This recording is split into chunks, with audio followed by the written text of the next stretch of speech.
Hello, welcome to Dorm Room Discussions. I'm Josh Kingwick.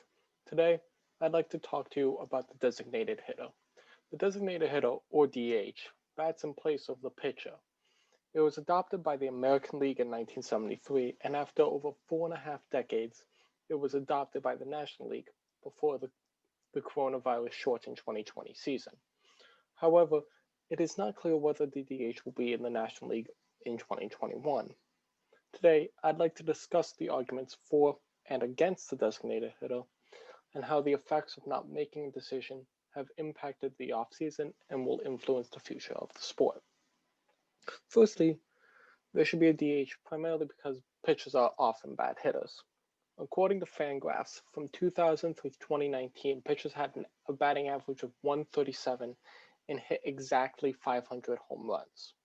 In contrast, Albert Pujols, Alex Rodriguez, and David Ortiz all hit more home runs in that time span. And really, it's not fun to see rallies and scoring opportunities die because a pitcher is swinging randomly at pitches and striking out. The DH also provides values to players who don't have the physical ability to play in the field. Ortiz and Edgar Martinez became Hall of Fame players while almost exclusively playing the position. And Nelson Cruz's career has been extended by years because he was able to play the DH for several American League teams. And thirdly, the designated hitter prevents pitchers from getting injured while batting. Early in 2015, Cardinals pitcher Adam Wainwright tore his Achilles and had to miss most of the rest of the season after swinging at a pitch. And so those are the arguments for the designated hitter. There are also several reasons against the designated hitter, and those primarily come from baseball purists who want the sport to play the way that it's always been played. Firstly, the DH there shouldn't be a DH because the DH would take away key strategies.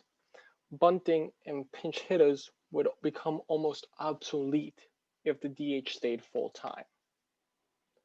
Secondly, we have to talk about Bartolo Colon, who became a fan favorite with the Mets for his entertaining at bats.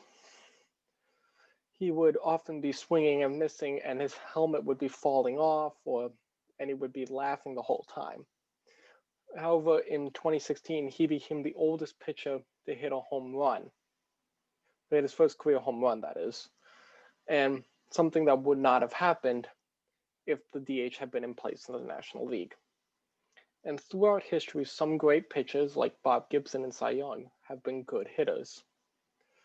And some current pitchers like Madison Bumgarner and Zach Greinke are good hitters as well. And before the 2018 All-Star Game, then Oakland A's relief pitcher Blake Trinan said that it's every kid's dream to swing a bat in an MLB game. So we've discussed the pros and the cons of the DH. And MLB is still arguing this. As I said, it was installed for the 2020 season when MLB decided to just throw everything at the wall and see what stuck. However, it was never decided if it was just a one-off season or if the DH is here to stay in the National League.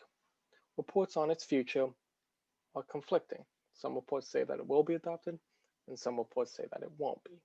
And it's becoming crucial to make this decision, especially as we're 6 weeks away from when spring training is supposed to start. And in an offseason where very few players have started, depending on whether or not there's a DH could impact the suitors a player has and how the market develops.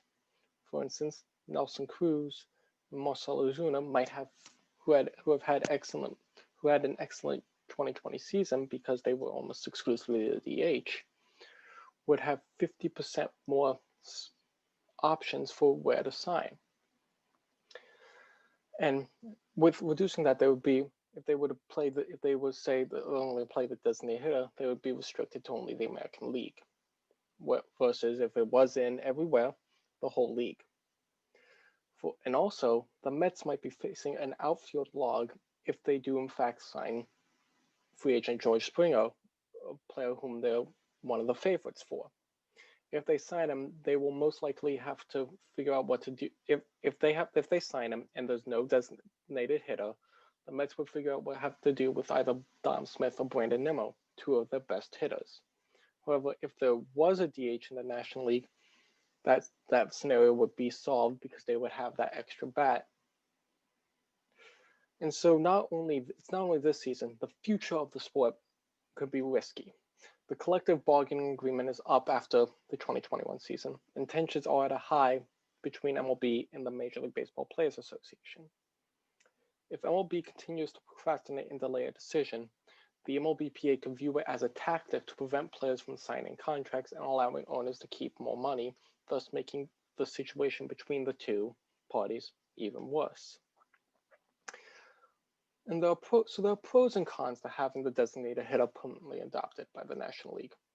However, MLB has balked on making a permanent decision, and the delay has impacted this offseason and could impact the future of the sport. This has been Dorm Room Discussions. I'm Joshua Gingrich. Have a good day.